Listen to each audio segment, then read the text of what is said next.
You know, rather than the feet that I just installed, right, this is what the manufacturer provides to you. It's just this little, what is that, a quarter of an inch, maybe 3/16 of this foam, right? And all you're going to do is just compress this down to nothing, and the thing is going to chafe until it wears through this padding, and then you're going to have the metal on plastic in this case, because there's a metal. So there is a plastic covering over a metal substrate on the rails of this new truck, and it's just going to wear down. I mean, there's just no two ways about that, right? You need something more rigid, something a little stronger.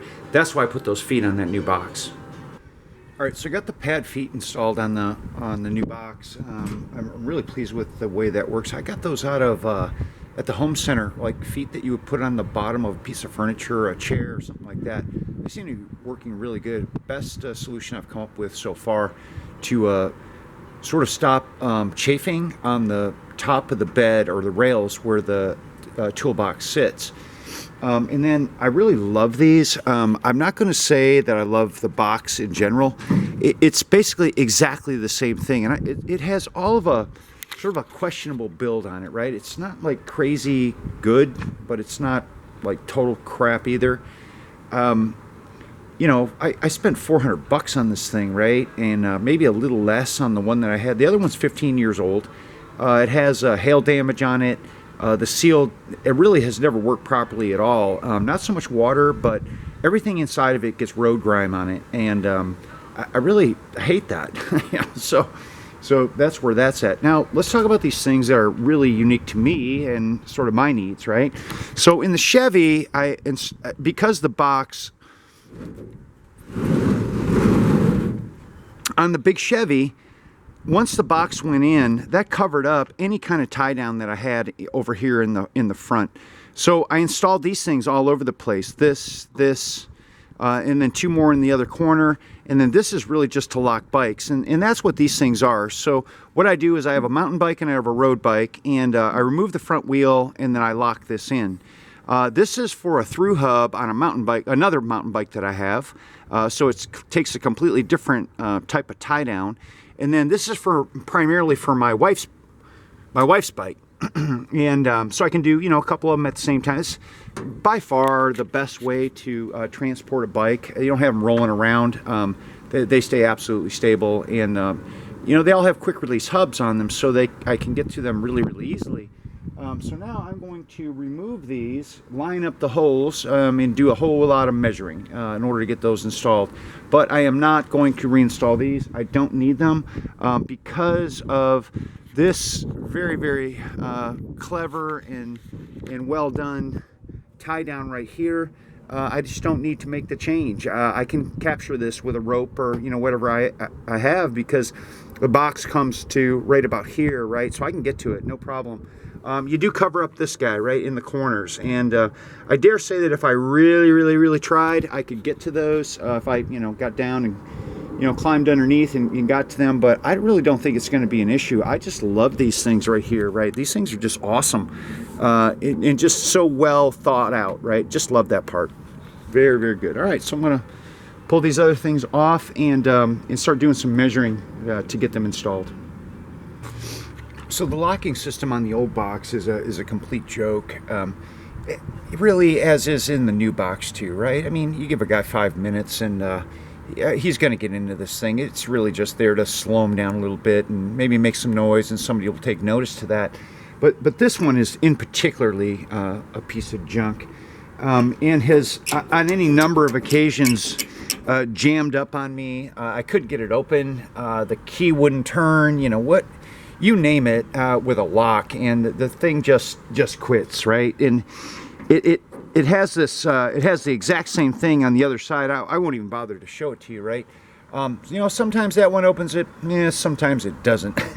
So they just don't work. And I mean, they're charging $350, $400 for these things. I mean, it's like, oh my God, how do you even do that without smiling at the misfortune of the person that's actually buying it, right?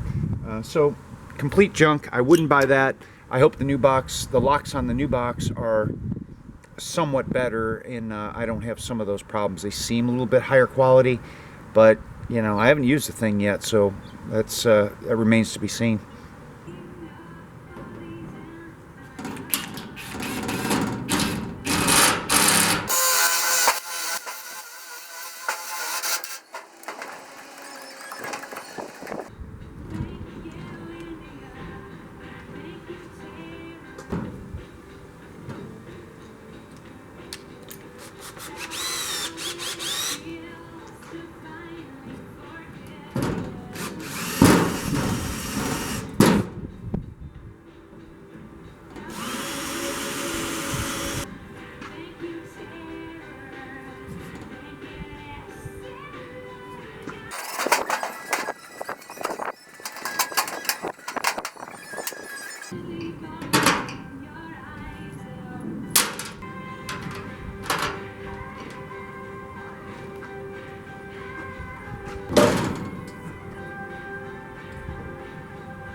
All right, good. All three bike mounts are in. Actually going to test them out, taking 3 of my grandchildren out tomorrow, and we'll mount their bikes up to these things and you know, give them the final test. Now it's time for installation. All right, so I've been messing about with placement to get it centered, and you cannot just run this thing up to the back. It needs a little bit of space in order to clear the window to get the lid open, right? So I've been messing around with it a little bit and just trying to get it perfect, right? Then I'm going to install J-hooks here, and they're going to wrap around up underneath and grab the metal slash plastic. And you can see here the benefit, I think, of the feet, right? So they've lifted this thing up about 1/4 of an inch, and I just love that. I used some like shower rubber before, and you know, it works, right? But I think this is a little bit of cleaner look. And all the hardware here, if I didn't mention it, is actually stainless, right? You gotta have stainless.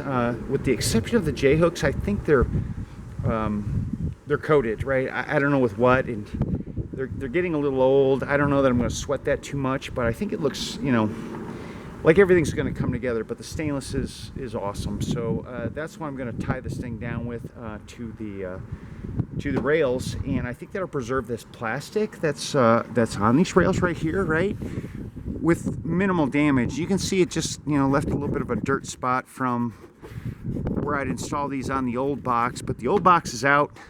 Anybody who needs a toolbox with a lot of holes in it, let me know.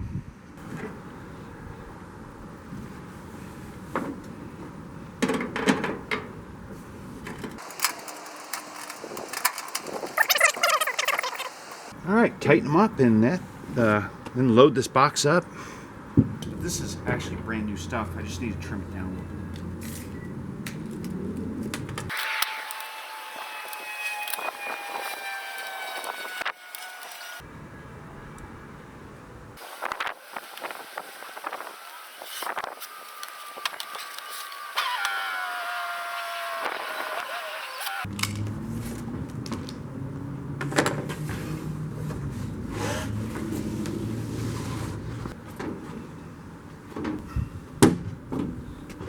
Side cubbies probably need to be adjusted as well. The box itself is just a little bit smaller than the silver one. So yeah, that's why I'm having to do the adjustments. All right, nice and clean. Got all the 3 pieces trimmed up. They were just all a little long for the new box. Laying in there nice. I don't care about this bolt sticking up. I typically just keep rope in here, right? That's the thing that I need the most in order to tie things down. So yeah, looking good, right? Love it. Just nice and clean. And this is actually shower liner, right? If you haven't considered using it, do, right? You buy it by the foot over at the home center. It's great stuff, right? It's really thick and very durable. So don't forget that as a possible, even like a toolbox liner for like your shop or something like that. It's really great stuff. I love it. That's what I was using as a pad on the Chevy to keep the toolbox up off of the rails, right? It worked, but I just felt as though the feet were a better solution to the whole thing. So yeah, looking good. All right, let's load her up and finish this out. All right, so tomorrow 3 of my 4 grandchildren and I are going on a bike ride. So what I'll do is that I'm going to install my bike here, right? And then Emmy is my oldest grandchild. She's 11, and she rides an adult bike. I actually purchased that as a undervalued purchase on Facebook, right? So and then I brought that home, as I did with a number of bicycles, and I tune them up and I give them out, right, and certainly to my grandchildren. So I'm going to put her bike over there after I drop her front wheel, which has a quick release on it, and then we're going to head down to the Katy Trail and go for a bike ride. Probably be about an hour or so, maybe about a 5 to 7 mile, and that's how we're going to load the bikes up. And then my grandsons, I'll kick the gate up sort of like that, and then I'll drape their front wheels over here with a pad, and that's how we'll rock and roll down to the bike ride. Thanks for watching. Hey, Give me a like and a subscribe. It really helps me out. I appreciate your watching today. Thanks. Bye.